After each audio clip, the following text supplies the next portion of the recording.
Hi, I'm Chuck Colson with this week's 2-Minute Warning. As a rule, we Americans are very impatient people with very short attention spans. We crave instant answers, instant solutions. Yesterday's news is just that. Something happens, and 24 hours later, we've moved on. I find this is true in the church as well. We get impatient. We tire easily. We've been fighting the abortion battle for so long, for example. We don't seem to be winning, so let's talk about something else. This is an especially dangerous character flaw given the times we live in, given the assault on marriage in the culture and in the courts and the increasing restrictions on freedom of religion and conscience. These are going to be long-term battles. There aren't any quick fixes. Look at it this way. Even after the sexual revolution, it took decades before we started witnessing the almost complete breakdown of sexual ethics. The gay rights crowd didn't pop up a few years ago and start winning legal victories. It took them 40 years to be where they are. On the verge now of having so-called same-sex marriage become the law of the land. It took them decades to infiltrate the schools, the media, network TV shows, to convince legislators, judges, and cultural gatekeepers that gay sex is healthy and normative. The traditional moral order, what the other side has taken decades to tear down, will take a long time to restore. Religious leaders of every denomination understood this when we drafted and signed the Manhattan Declaration. The Manhattan Declaration is no quick fix. It wasn't just another statement to sign. It's the opening salvo in a long struggle to defend traditional marriage, the sanctity of human life, and religious freedom.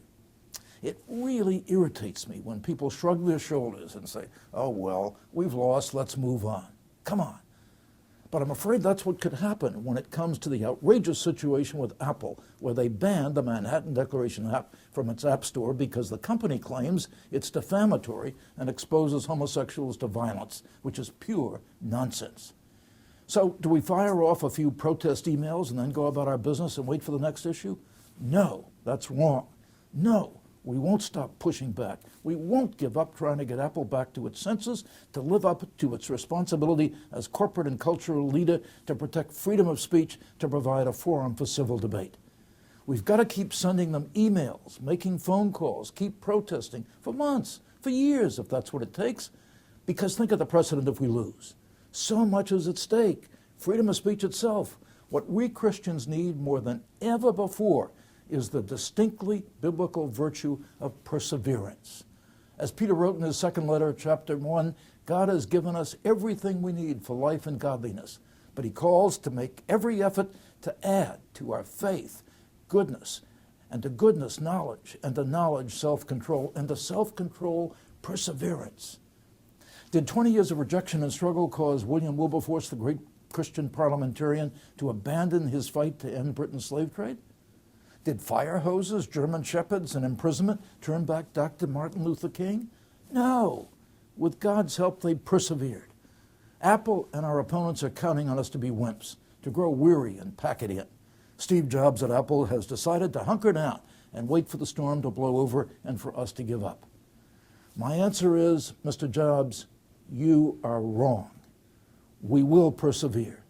Think of the consequences if we don't.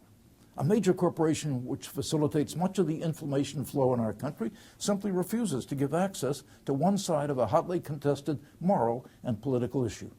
Other corporations would be emboldened to do the same thing, and there goes our freedom of speech. We must keep going until we win this battle with Apple. Do me a favor. Pray right now how God would use you, would use your church in the months and years ahead. And stand with us. Sign the Manhattan Declaration. Get your friends to sign it as well. Let the world know we are not backing down. I'm Chuck Colson. That's this week's 2-Minute Warning.